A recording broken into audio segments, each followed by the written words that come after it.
listening to Jim and Mike Talk. Recording at the, did you say? 7 Studios in beautiful Washington, New Jersey. And now, here are your hosts, Jim and Mike. Hey everyone, this is Jim. And this is Mike. And we're back. And this is show number... 7. What was that again? 7. We like 7. Okay.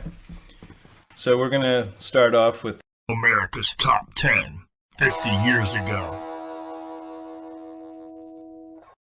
All right, top 10, 50 years ago. We are going with 10 through 1, starting with He Ain't Heavy. He's My Brother. That's right, by the Hollies. All right. Number 9, we've got For the Love of Him by Bobby Martin. That's Bobby with an I. Not Ricky Martin. Yes. I never heard of Bobby Martin. And yeah, he's rising up from 16 to number 9. Wow. Yeah, we are in April 1970. I didn't say that yet. Okay. Yeah. Number 8, we have Easy Come, Easy Go by Bobby Sherman. Bobby Sherman. Now, I know Bobby Sherman. Not personally. No, I don't. I'm not aware of Bobby. Back in the mid-90s, I went to see the Teen Idols tour at the Mount Airy Lodge. I'm not making this Yeah, up. in the Poconos, yeah. Yeah, and it was Bobby Sherman, Davy Jones, and Peter Noon. Wow. And then we went back the next year. I guess they were still touring, and they replaced Davy Jones with, who do you think they replaced Davy Jones with? Don't know. Mickey Dolenz. Mickey Dolenz. Yeah. He loves the Lehigh Valley, Yeah. doesn't he? And Bobby Sherman, real quick, he would come out, back then he was, I don't know how old he is now, but he was probably in his late 50s at least. And he had leather pants on, and he had on the puffy shirt that Seinfeld sort of like. And he would sign autographs before he even got to the stage. And the second time we saw him, he opened again, and we counted the songs, and I swear he did 4 songs. Wow. You know, he was signing autographs, and anyway, so Bobby Sherman. Yeah. In at number 7 is Love Grows with the subtitle Where My Rosemary Goes. Okay. By Edison Lighthouse. See, I wouldn't have been able to name that. No. Edison Lighthouse. We've got several here. Number 6, staying steady at number 6, is Spirit in the Sky by Norman Greenbaum. Okay. Yes. I really love the 80s rendition that was redone decades, 2.5 decades later. Yeah. So number 5, Come and Get It by your favorite band. Badfinger. Yeah. And that's got a kind of a Beatles, and this was 1970. And they were friends with the Beatles. And maybe even they helped produce. I'm not sure. So you really hear an influence with Badfinger and the Beatles. And I think Come and Get It, I always kind of thought it was the Beatles before I like, when I was younger. But. Yeah. Number 4 is Instant Karma. And it's We All Shine On. It's Lennon and Yoko Ono with the Plastic Ono Band. Yeah. And that one dropped. That's right. Right. As we were talking last month, we had these at the top. We had 2 or 3 that's really low key, mellow songs. Now we're at number 3 here with Bridge Over Troubled Water with Simon and Garfunkel. A very slow song. It's hard to even imagine that it can go up to the top of the charts and stay there as well. Yeah, I'm not a big fan of that song. Jumping up last month from, I think it was 8 or 9, up to number 2 here is ABC by the Jackson 5. And staying at number 1 for a while here, rising to the top, is Let It Be by the Beatles. Nice. And that was April 11th, 1970. We're switching over to... This month in music history.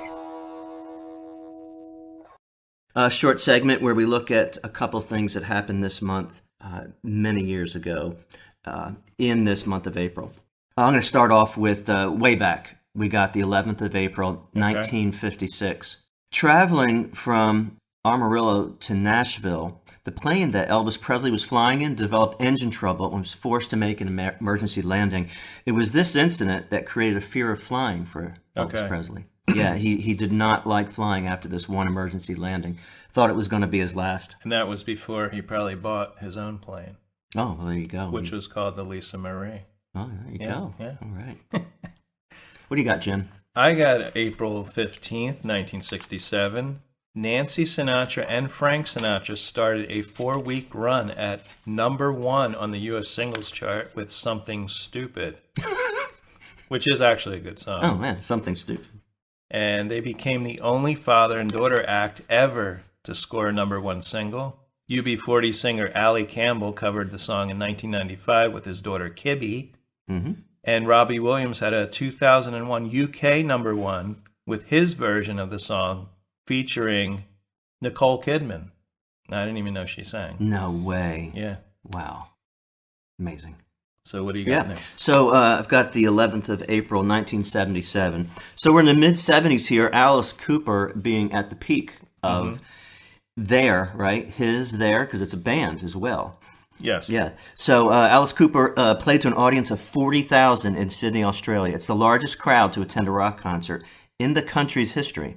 After the show, Cooper was placed on house arrest at his hotel until he could post a bond of over $59,000. That amount was the sum that a promoter claimed to have paid Cooper for the 1975 tour that he never made. And the two settled. And That's not a lot of money for a tour. Right. Well, I'm amazed that Alice Cooper could fill this audience of 40,000. I mean, just, 77 though was he started to he probably started to go solo. Okay.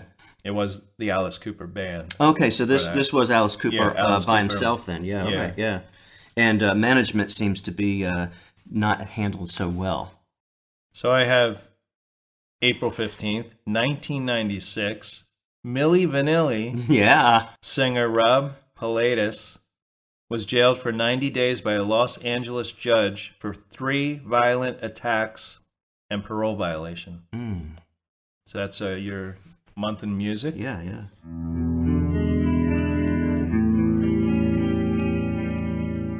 And now for the main event.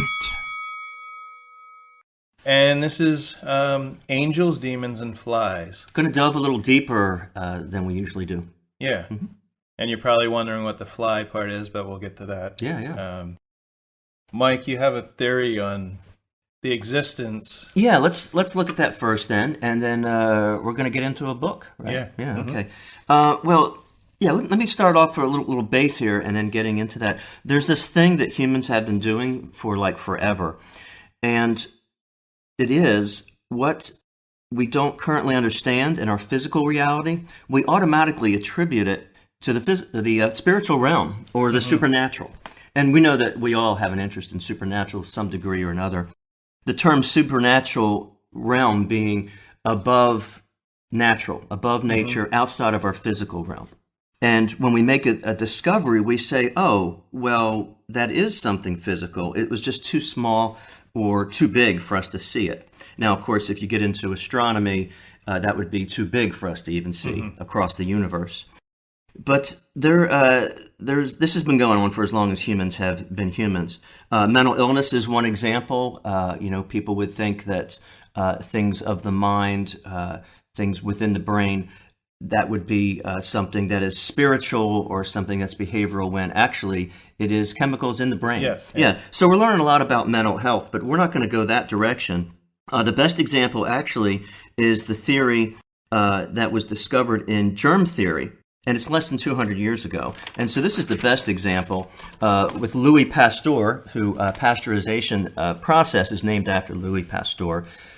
And he's credited with proving germ theory through his work in the mid-1850s. So I'm not going to get too into that either, except that this scientific work allowed everyone to realize that diseases were not brought about by sin or other spiritual or supernatural things, which is what they believed even through the 1850s, 1860s. But it's actually caused by something physical as rocks and trees and everything. But it's just so small. Yeah. So because they couldn't see it without a microscope. They didn't know what it was. Right. So it was invisible. It actually wasn't invisible. It is visible. You just need a microscope for it. And so there's so many examples, and for the sake of time, we're not going to get into other ones like mental illness and the mind. but there's things that we think are invisible, we think that are supernatural, where actually they are natural. So Jim, here's here's my question. So I'm applying this thought process to the same thing with angels and demons. And we're going to talk about that, angels, demons, and flies. Flies we know are physical. Yes. Yeah. In this realm. But here's my question. And it's going to sound bizarre, but it's going to sound as bizarre as Louis Pasteur posited back in the 1850s when he said, I think that this is a natural thing. My question is, what if angels, demons, and other spirits are actually physical? They're actually in our physical realm. They're not supernatural. They are natural. But they're so small. That's right. We cannot see them. And they're so fast. Yes. That they seem omnipresent. When we get into talking about, what you're getting into in the book, we talk about things being telepathic. We talk about, possibly we talk about things being present at the same time. When people who are believers of a certain faith, they'll talk about God being omnipresent everywhere at the same time. My question is, what if it's just so fast? Yes. So that's what we're looking at, because speed is relative. Now, do you think angels have something to do with people that have passed away? That is very interesting. Helping you better yourself, and also demons could be someone in their life who was not a good person, right? But has also come back as a demon to try and influence people to do evil things. Certain religions and spiritual beliefs believe more connection with those who've died, and others don't. For example, in the Christian community, you have Catholics believe more relationship with those who have died. They pray and relate to those who have died, and a lot of Protestants don't. So there's even in the Christian faith, there's differences there. But there's a lot of, I think about Eastern religions, several of them, it's a lot of relationship with those who have died. But what my question is, what if all of it is physical? As physical as that fly on the wall, what if all of it is physical? Look at the speed of light. Let's just look at the speed part, because we have the part with the other part I was looking at, so small. But what about things being so fast? The speed of light is 186,000 miles per second. It's super fast.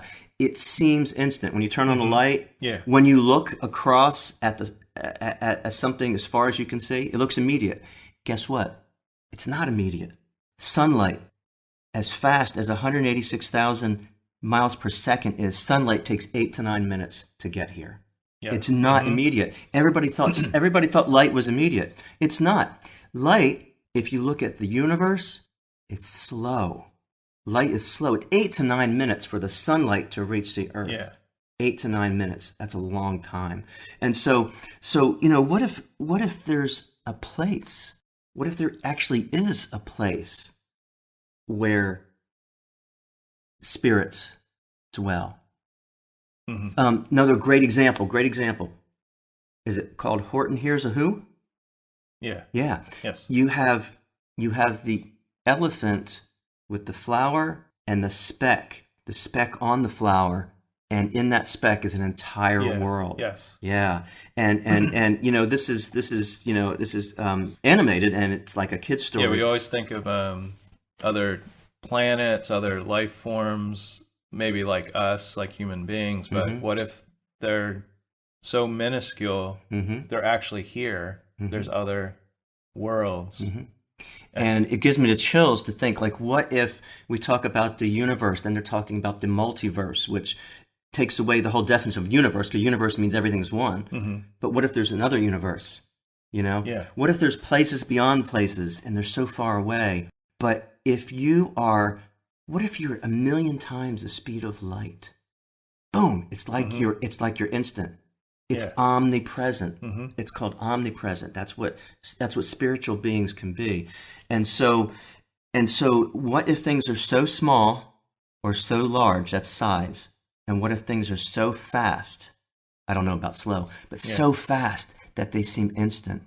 It's mind-blowing. What if the spiritual realm really is, well, it is something we don't understand. I'm gonna give that up. Yeah. We don't fully understand the spiritual realm. And we won't know until we know. Yeah.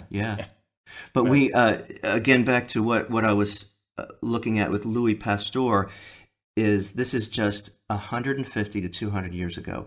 That is nothing in the span of human existence, thousands of years, tens of thousands, and it's nothing in the span of the whole physical realm's existence. It's mind-blowing. It's nothing. And it's only in the last 150 years. It's what you can't see, what you don't know. You know, what you attribute it. Not, you only know what is in front of you. Or, right. So it's amazing that we found things that are alive, little animals, little bacteria that are alive. And there's millions in my stomach right now. You know, there's millions, there's thousands in my blood right now. Yeah. That would be foolish talk. Just 200 years ago, that was stupid talk, and people were being ridiculed for that.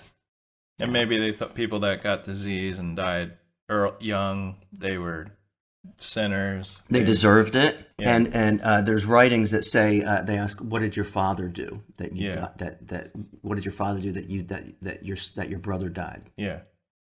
Now I also think that as far as with like spirits, ghosts, people that believe in this stuff are truly the ones that have seen the apparitions, but the people that have not seen, because like I said, if you don't see it yourself, right? Seeing is believing. Seeing really is. Yeah. Right. And so, there are people who have, sometime maybe we could talk about near-death experiences. That'd be a great topic. But there's people who have seen things that I haven't seen, and I'm keeping an open mind to what they saw. yeah, I'm and hearing it's hard them. to believe because you haven't seen it. Not that you're, saying they're lying, but you can't have the whole picture in your head or commit to the belief because it's something you have not experienced yourself. And it's all about keeping. And that's like with people that like don't believe in ghosts, and then one day maybe they see an apparition or something happens, and then they start believing. Yeah, right. And I think Jim, it's all about keeping an open mind with so many things. I think that's something we agree on. There's so many things where if you keep an open mind and you look at what I call the big picture, which is a timetable of not just 200 years or 2,000, but maybe 2 million. But what about eons? It's it's the big picture. Yeah. And getting into this, what you're about to get into is, what plants the thoughts in my head? It's another question. Is this spirits? So I found this book, and it was probably a year or two ago. It was on a booklet. Actually, it's been in my Amazon wish list for a while. My wife just got the book for me, but reading the description, it's about a reincarnation. A guy comes back as a fly, so that's where the fly comes in. And it's called Jacob's Folly, and it's by Rebecca Miller, who I wasn't very familiar with. I don't think she's written too many novels, but I did do some research, and she is Arthur Miller's daughter. So that would make sense. She's also written The Private Lives of Pippa Lee, which was made into a movie. But this book was kind of interesting, and it goes back and forth. It's Jacob Surf. He is a peddler in Paris, so he sells things to people that are in need, like little things. He carries a huge box around with him on his back. This is the first life before he's reincarnated. Yeah, this is the 17. I'm pretty sure it's 1770s, and the book starts where he has come back reincarnated. The odd thing is it's a good 300 years after he's died. He's not sure what he is at first, and he realizes he can fly, so he thinks he's an angel at first because he can't see himself. He knows he's small, and it's not until later on and sees himself in the mirror. He's trying to see himself in the mirror. He's got lots of eyes, It's not easy. And he doesn't see anything at first except a fly. And then he realizes he's a fly. And so the book goes back and forth to the 1700s and then to present day. And there's a lot of history in this book with Jewish religion. The author, Rebecca Miller, She's Jewish, and she also did a lot of research. Is this set in France, you were saying, or is this somewhere else? This is in Paris. Okay. So I'm going to go into the Jacob first, and then we'll go into, and I'm going to tell you pretty much about the book, but I'm not going to give away everything. Save something for the end for people. Yeah. That'd be good. And so Jacob meets this woman, her name's Solange, and she works for the Count. And you find out he's a rich guy, but he's not really, he's someone who has a lot of loans and wants to be more than he is. So she offers, this is interesting because she offers Jacob a job as a valet. So a valet, we think now is, parking a car. Yeah, give me your keys, yeah. But it's really a servant to serve breakfast to the Count, get the Count dressed, bathe him probably. Sort of an assistant to the Count.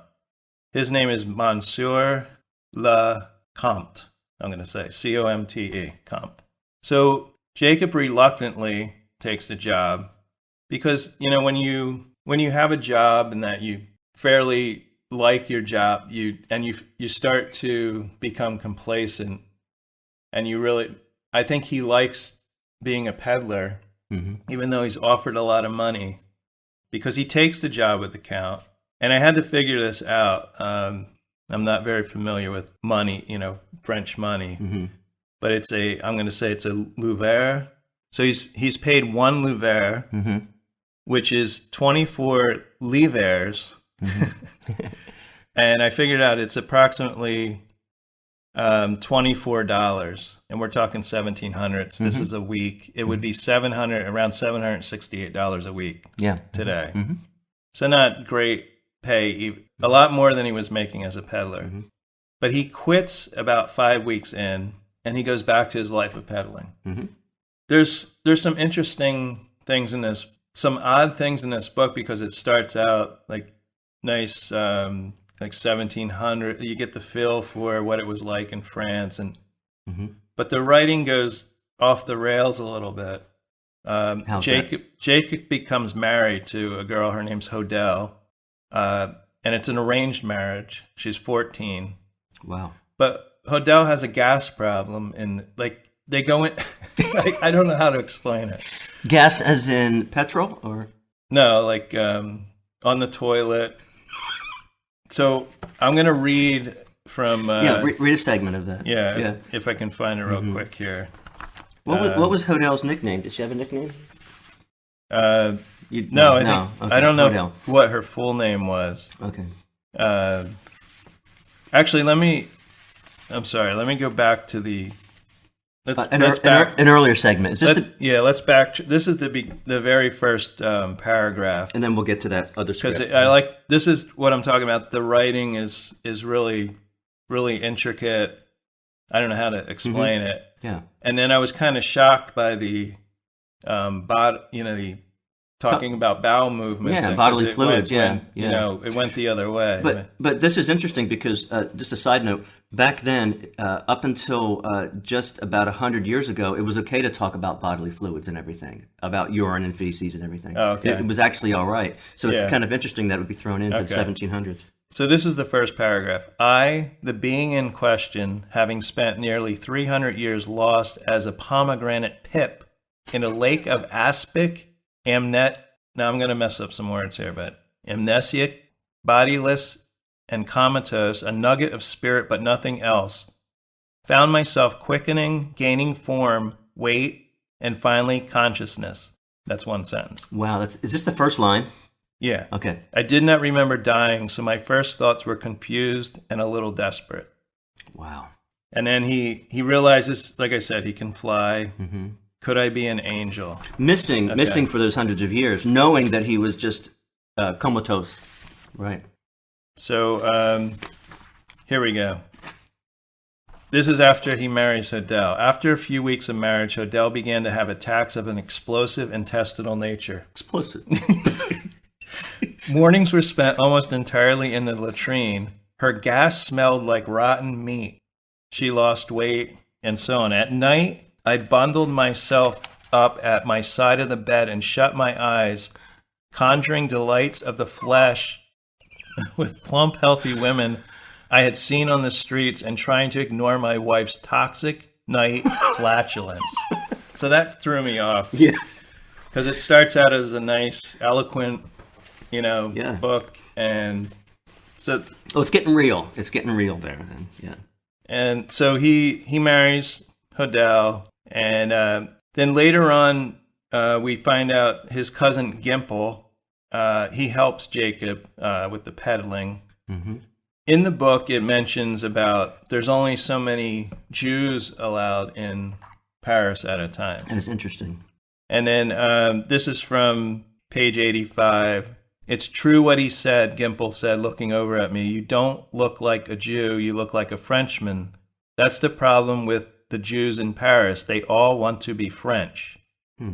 Then said, they only let a few of us into the city at a time, I whined, to lend them money and sell them what they need.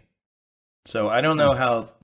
I tried to look this up to see if it was entirely true, but I think it had mostly to do with the religion, the Jewish religion. Right, maybe not wanting them to take over or something like that. I think they were banned at one time, then they were let back in. And they were let back in, was this for the peddling, to sell them things, to take care of their needs and sell them things? Is that what I was hearing, the peddling part of it? Yeah, I think they'd let them in as peddlers. Yeah. So then we get up to chapter 18. Now, I said this jumps back and forth, so I'm going in order of Jacob's story here. So Hodel's mother thinks that she's possessed. Hodel becomes, they want her to become ritually cleansed. She's supposed to get into a barrel, right? Mm-hmm. Let me guess, hard cider? No. Oh. She's almost like baptized, or maybe it is, I don't know, I think they call it baptism. Mm-hmm. But immersed then. Yeah, so she's on a boat and she's supposed to leap into a barrel. And she's naked, right? Yeah. So her foot slips and she goes into the water Mm-hmm. and is swept away. But she's soon found alive. So after that, she's like, he said she's eating stew out of a bowl, like stuff that she normally a Jewish person would normally do. She's changed, yeah. Yeah. Mm-hmm. So it's almost like they were going to do ritual cleansing, but she missed, and she got if she went in the water, yes. That means she was immersed in that instead. Interesting. Instead of the ritual. Yeah, and this is in the I think you say Seine. Is that the river? S-E-I-N. Oh, I don't know any. Yeah. I don't know French. I'll butcher that. Mm-hmm. And that day, well, the river was torrent. It says so. There was, it was pretty. Here it is. Hodel spent 2 full days in the washerwoman's crowded home, unable to remember where she lived. So she kind of wandered off then, and at last she remembered her address. More like a homeless shelter than a hospital, it sounds like. Mm-hmm. Yeah. So, and then this is a month after she fell into the river. She'd been eating stew out of I don't know what that is, cholent pot with her hands. Mm-hmm. And then her mom's like, "Who are you?" She says, "I'm Hodel." "No, you're not." So her mom was convinced that she was possessed. Wow. Yeah. So now back to Jacob. He, I think he's pretty much done with his wife at this point. So the next thing is he starts to sell. You're not supposed to sell in a business. You're only supposed to sell on the street. Right, that would make sense. Still today. Yeah. Mm-hmm. So unfortunately, he buys a small pistol from a friend so he can resell it. And then he's caught in a cafe selling his wares, but then he's caught with a gun on him, so they think he's going to do something, and he's arrested. The count bails him out of jail. So that wouldn't have happened had he not taken the job. So he got that job, and he knew the count. Yeah, he knew the count of that, but even though he left, he didn't even say goodbye. He just went back to peddling. Now you're going to find out why the count wants Jacob, being a Jewish person. Jacob then changes his name to Gebek, which means baker, and then he's being reprogrammed in a way. See, this is what you're going to find out, to leave his Jewish religion behind. And the count wants him to give up all his rituals, that he has to wash his hands at certain times, and So eventually he finds out that the Count had a bet going that he could convert a Jew. Oh, wow. Yeah. Yeah. Because the Jewish people are not just a religion, it's a culture. So you're not just changing your religion, you're changing your culture. So it's, wow, they made a bet. Yeah. Huh.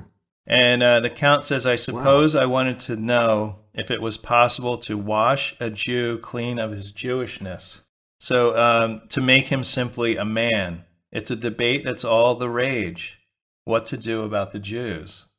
And I believe this was going on. Mm-hmm. Yeah. Not this particular that he wanted to change him, but the way people felt about Jewish people. Right. And again, like I just said, it wasn't just a religion. Like you or I would change our religion here in America. It was their culture. So they couldn't be changed. It was so hard to change the people's culture of Judaism. Because we all know that wars have started over religion. And then this is way before the Holocaust and that horrible time period. Yeah. So Jacob, he finds out, so the last step to renouncing his Jewish religion is to become baptized. Now Jacob, after finding out that there's a bet going on, he will only do this if the Count gives him a cut of the bet. So I had to figure this out again, because it's 400 louis, which is a quarter of the bet. And then you get into Leviers. I don't know if I'm saying that right. Yeah. So I figured out it was $2,500. Yeah. And it's $80,000 in today's money. Wow. So that was actually a lot of money. So then we find out why I'm not going to tell you why the book's named, because I don't want to give away too much. That'd be his folly. Yeah. But there is something named after Jacob, and it's called Jacob's Folly. So now we get into Jacob starts sleeping with the Count's wife. Oh. Okay. Now she's an actress. Jacob's in her dressing room, and the Count shows up, and he's hiding, I think, behind a curtain or something, and the Count runs after him. Jacob takes off. The Count draws a gun. So, and then let's see. Then eventually Jacob actually gets a small acting role. I guess this is what he figures out he wants to do, and he eventually starts becoming a well-known actor, and he buys a flat, buys a apartment. He has a cleaning person and a cook, so he's doing pretty good. Now there's this obsession with flatulence in this book. Yeah, it comes up again. On page 329, he starts to get an acting job, and he's walking through crowded streets, and this is what it says. Eleanor of Aquitaine, a sallow lady of giant proportions, farted dolefully. She farted dolefully. Dolefully, yes. As she trudged past me, weighed down by her gilt robes. So this woman walks by and farts. Now, why does that have to be in the book? I think she just threw this stuff in to throw people off. Yeah. Now, there's another, when he's talking to the Marquis de Brise, that's the whole name. She asked what he thinks of the Comte de Bresal. I don't know if it's another. I don't know if he's a count or another actor. And he says, and the Comte de Bresal, what did you think of him? I had the misfortune of being sat downwind of him. He has a terrible digestion, it's true. That's what she replied. Yeah, you go. There you go. Yeah, comment on someone's digestive tract. That's interesting. Downwind, though. Yeah. So it's, So now, I'm not going to tell you, I guess I can tell you that there's no mention of how Jacob dies. I was waiting, when I got to the end of the book, I'm like, now I'm thinking there may be a sequel to this book, because there's a lot of things left open. Yeah. Now, the whole thing with the flies, that we first find out about this person called Leslie. Now we're ahead now to 300 years later. Yeah, we're later? in present time. Yeah, present. And like present. I said, this jumps back and forth. Yeah, and you're trying to not make it go back and forth so much. So now we're ahead 300 years now. He is actually a fly in the physical sense. Yes. Yeah, and has he figured that out by now? He's figured it out. Okay. Yes. All right. we come upon this person. Leslie sends it to Moore.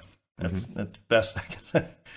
And at first, when they introduced the character, I didn't know. I mean, I know the fly is observing this person, and the bigger character in this book is Masha. Now, Leslie and Masha, I can tell you they eventually come together at the end, because I was trying to figure out, he'd go back to Leslie. His in-laws live next door. To preface that, there's a part where he has to pick up his in-laws, and I guess they're pretty old, but they've happened upon this guy who's rich, invites him back to his house for some drinks. They don't even know him. Wow. And I don't know if they didn't drive, but he has to pick them up. He's wondering who this person is, right? Then we get into, so that was back and forth, but we'll go back and forth with Leslie. But Masha, she's about 18, 19 years old, and she's of the Jewish religion. She lives on Long Island.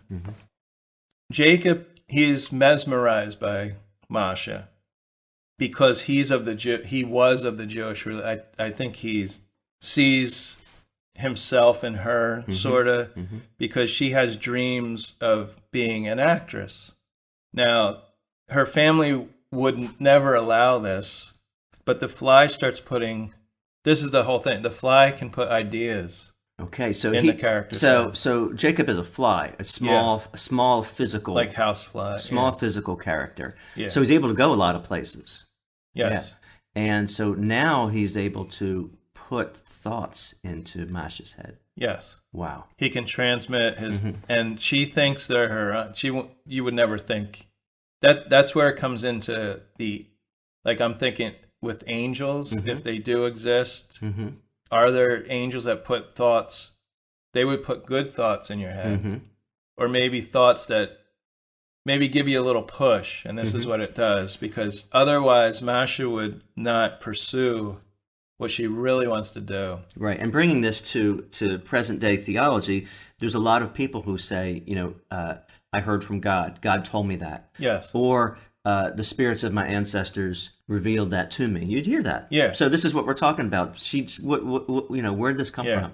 Into Masha's head. Yeah. I mean, when you're sitting there and all of a sudden you get a thought in your head. Yeah. Where is that your thought? Now I'm going to look at flies a little bit. Yeah. Is it a fly on the wall? Yeah. Yeah. Is the fly talking, like putting thoughts in my head? So Masha soon joins an acting school. And now this is the other. She is set to marry, and it's prearranged. This guy Eli. She does the acting school for a while. There's a scene where it's she can't take public transportation after sunset. Oh, right. Okay. So she stays at a friend's house. It's not Eli, and she just stays over there, and then comes back the next day, and somehow she decides to quit the acting school. But Eli is so upset that she was lying to him about acting, and somehow she's not supposed to like touch another person. So the acting, there's kind of a weird element there. Right, you're doing things out of the social norm when you're acting. Is that what you're saying? Like in the job of acting, you're gonna be intimate with people or close to them, touching, right, things that. But the woman who runs the acting school is considerate to her religion too. But once Eli finds this out, he no longer wants to marry her. So what does she do? She decides to rejoin the acting school.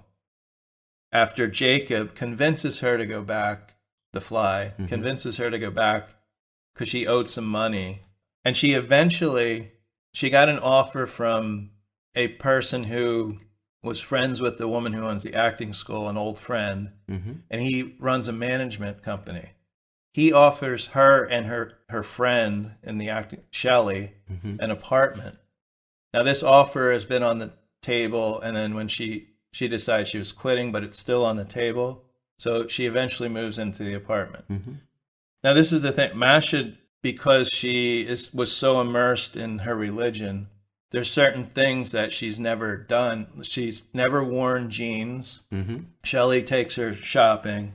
So there's certain she's never had a Coke, it seems, or a hamburger. and she still feels that she's out of place. So this is where Leslie then comes in. Mm-hmm. Leslie repairs old boats, and it just so happens that the guy that his in-laws was hanging out with, he needs an old boat repaired. Mm-hmm. Okay. Now, this is the other thing. Masha and her friend have the apartment down the road, and I assume it's by a lake Mm-hmm. or river. Yeah. From then, this guy, his name is Ross Coe, Mm-hmm. the guy that needs the boat repaired. And Ross knows not only the promoter, but also Masha, and I guess they had just moved into the apartment. Mm-hmm. Once Leslie, who is married, but he's also in a kind of an unhappy marriage. Mm-hmm. Once he sees Masha, he's intrigued, and he starts to have thoughts of her with Jacob's help. Okay, so Jacob's getting involved again. The fly on So- the wall is getting involved Yeah. in Leslie's brain. Yeah. Now, I couldn't figure out why Jacob didn't like Leslie. Mm-hmm. There's no, and you're sort of led to believe that he wants to do him in or play around with his thoughts. It can be jealousy. It's just some sort of male. But I didn't get, from what I read about Leslie and what was going on, there was a lot of nothing going on for me to get an idea why Jacob would not like him unless Jacob realizes, oh, I can put thoughts in people's heads. Yeah. I'm going to. Might have realized Yeah. it by now. Yeah. So Leslie has a reoccurring dream that Masha's apartment is on fire, and he goes in and he feels around and he feels a body, which is Masha on the bed, and he carries her outside and he gives her mouth to mouth and he saves her life. Okay. Okay. Now the other thing is Jacob also makes Leslie envision Masha naked. Okay. So he's putting all these thoughts, and Leslie's confused, why am I? And she is a pretty girl. Right. And of course the fly has seen Masha naked, so he can transmit exactly. The pictures, the mental pictures. Yeah. Right. So this is the other thing. Leslie, and I'm not gonna go into this because if you're gonna read the book, and it's a very interesting book. Hold that from the people, sure. Mm-hmm. But Leslie eventually takes it a little too far. That's all I'm going to say. Mm-hmm. Masha again returns home, and then she eventually goes back to acting. I'm not going to tell you what happens to the fly, but there's a couple scenarios you can probably think of. The pros of this is I love the story about Jacob in the 1700s. I really like because I like Sherlock Holmes. I like, and you could kind of visualize that time period. Mm-hmm. Sometimes I wish, in a way, I could live back in the 1800s. But we would miss certain Right. things. Yeah, we wouldn't live We past. miss a lot. We wouldn't live past 50 or 60. I mean, think about it. There was no cars. There was nothing. You could read a book, and Yeah. and you'd have to talk to people. Yeah. Like Mike and I are talking right now. Yeah. But no one would hear us back then. We would just be in a And then studio. Masha, I felt sympathetic to her, and I also kind of fell in love with her as Leslie did. You know, the not bad, but I guess you call it the cons, where Jacob doesn't. This is what bothered me. He doesn't question a lot of things which would not exist in the 1700s. Like I was just talking about. Mm-hmm. He's not like, oh my God, what is that? Like if he saw a car, and maybe there wasn't enough room in the book for all that. Mm-hmm. But there's no questioning. I think in the very beginning when he's flying around, but other than that, Yeah.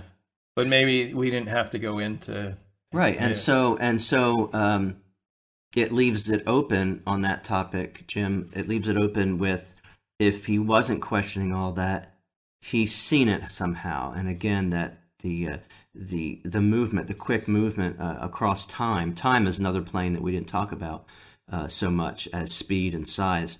But yeah, maybe he's seen it all already. And most of the present day was more about Masha and Leslie than the fly, because you're reading and you're forgetting this is what the fly is seeing, because it didn't, go back into, Jacob talking. Right. But he would be observing conversations and everything.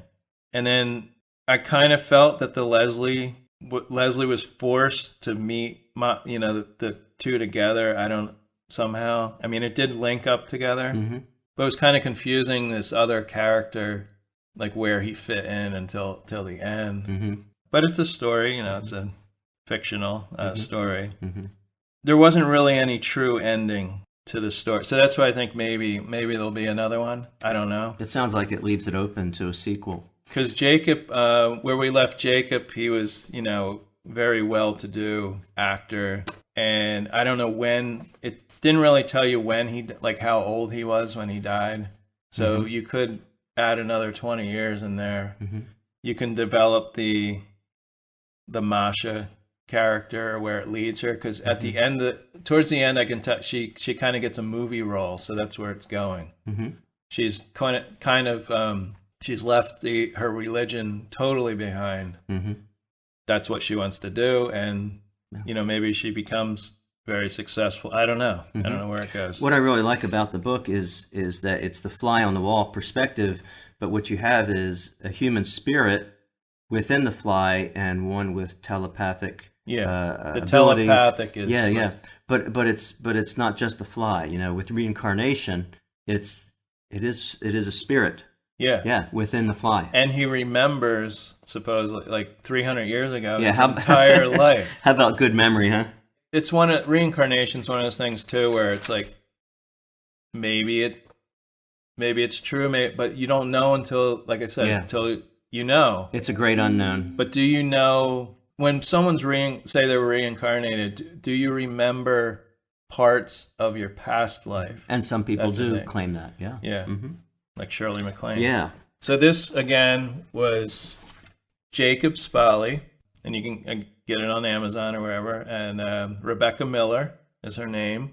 So that was our main event. All right. Thanks for bringing that to us, Jim.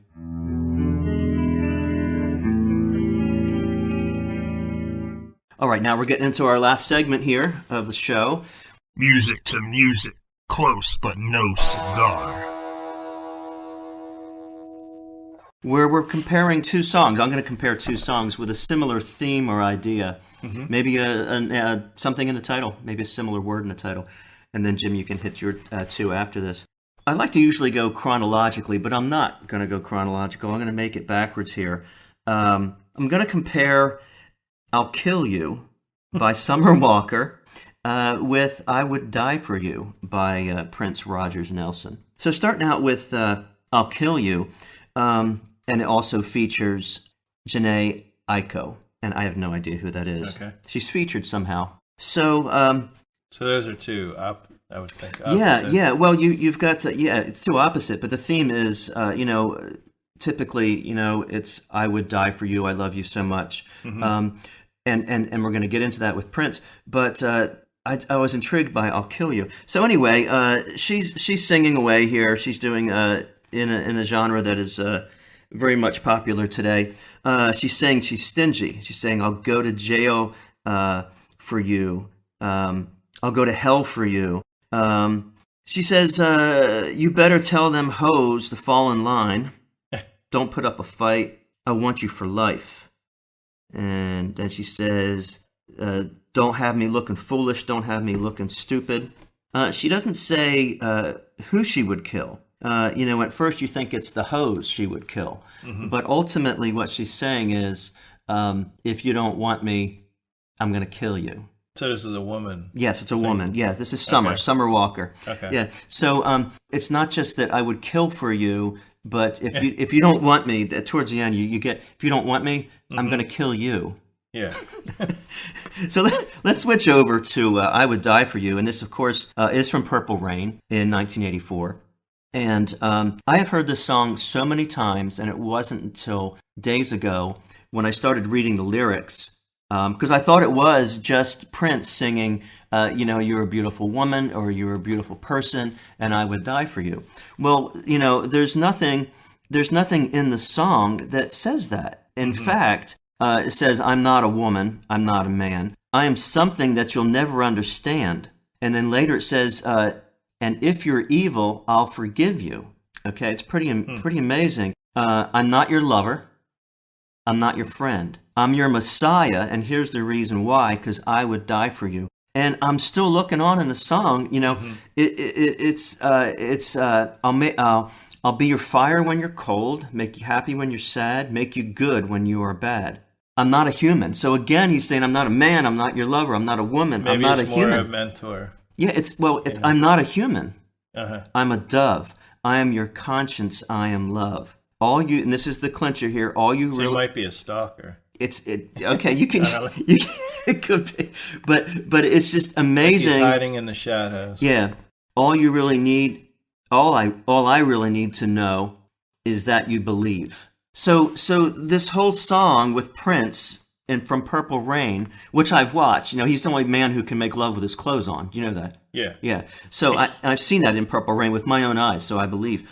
But here we have a song, I Would Die For You, that I really thought was just about a relationship of two humans, and he tells us over and over, it's not about man, woman, it's otherworldly, and it's just amazing. So so that's the comparison, taking it from I'll kill for you, in fact I'm going to kill you, to I would die for you, into the other world. It's just amazing. So I got something completely new out of I Would Die For You. Now my songs are about cheating. We got Do you have a cheating heart? Yeah. All right. Well, first, Sarah Evans. Pretty much think she's a country singer. Mm-hmm. This is about a woman scorned. Mm-hmm. So she's pretty mad. You say your every day is a bad dream that keeps repeating. Maybe you should have thought about that when you were cheating. Mm-hmm.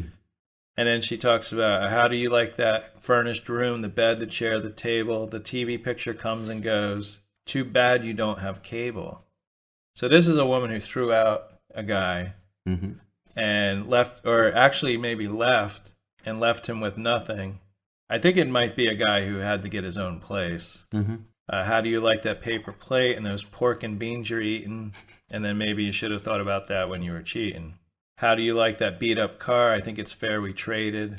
Actually, it's probably about a divorced could be. couple where she got maybe the better end of the deal. And then, so now I compared it with Your Cheating Heart, which is from a man's perspective. A little bit older song there as well. Yes, from 1953. What's interesting is most people know this song as Hank Williams. Patsy Cline also sang. Okay.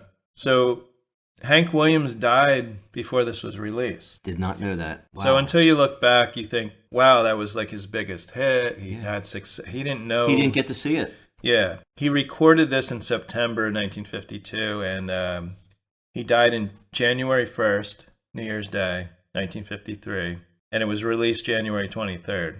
Some people, when you look at the picture of Hank Williams, I just assumed he was in his 50s. He was 29 years old. It was a hard 29. Wow, that's 29 long years. And I think he pretty much died from drinking. So his is, your cheating heart will make you weep. You'll cry and try to sleep. So he's hoping that someone who's cheated will have, that there'll be some repercussions, that, maybe you'll realize what you did. And then sleep won't come the whole night through. Your cheating heart will tell on you. And I think he was going through a divorce, or they were separated. So this may be, who knows? Maybe it was true. And your cheating heart will pine someday and crave the love you threw away. The time will come when you'll be blue. Your cheating heart will tell on you. This is from a man's perspective. So, interesting story with this coming out, and then he dies, and then they release it. It's 25 days later.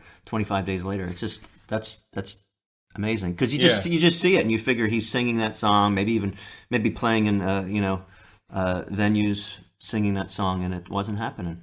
Yeah, I don't know if he. I think he was touring, so he may have played this song Okay. live. And then but it's all really quick. It's all within Yeah. a couple months' time. It's just months. So those are I know it's, 2 cheating songs. I actually like the lyrics better on the Sarah Evans Yeah. song, and that's from 2005. Actually, and the thing on this is just called Cheatin'. The one guy who wrote this song also wrote The Gambler for Kenny Rogers. Okay. And I don't know how far this song went. Oh, it's actually written by Brett James. Well, Brett James also wrote for Carrie Underwood, and Jesus Take the Wheel, which was on her first album, and it was a big hit. And then the other guy wrote The Gambler. Oh, okay. But you'll find people that there's musicians or singers that you think maybe they wrote the song, but maybe they like the lyrics or can relate to the lyrics. But there's a lot of these just songwriters that write. I'm amazed, hit after hit sometimes. Right. Okay. That wraps it up for today. Yes. And until you hear us next time.